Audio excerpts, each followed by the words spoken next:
Hey Joni, so here's how I would put a Rode VideoMic ME on a Canon EOS Rebel SL2.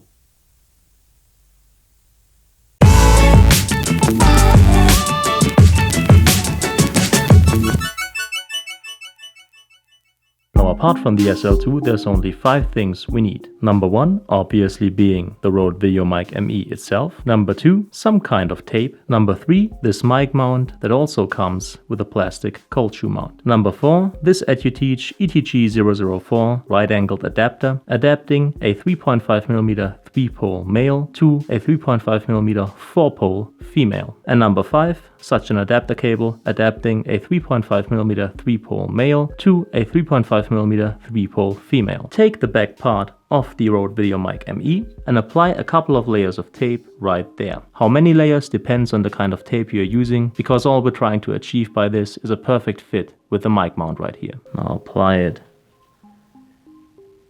just like this. Put the Rode VideoMic ME back in, and now this is important, twist it this direction. So the mic jack is at an angle, just like this.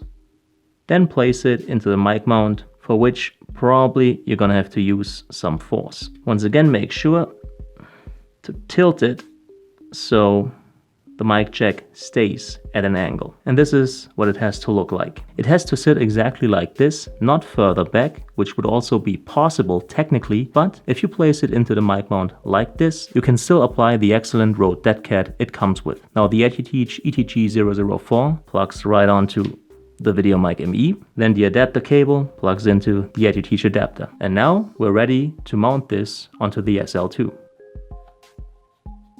Make sure it's a secure fit. Then of course the adapter cable plugs into the side of the camera right there. And there you go, you're now using your Rode VideoMic ME with your Canon Rebel SL2. And as promised, the dead cat still fits, no problem whatsoever. One last thing, should there be some wiggle between the cold shoe mount base and the mic mount, you can use a tiny little screw right in the middle of this hole to tighten this. Just use an equally tiny screwdriver,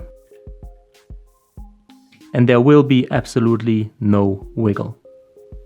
So Joni and everybody else, of course, if you liked the video, if you found it helpful, please make sure to leave a thumbs up, it's greatly appreciated. Any kind of comment or feedback is welcome, and I'll try to answer as quickly as possible. As always, thank you so much for your time, thank you for watching, and hopefully see you again soon.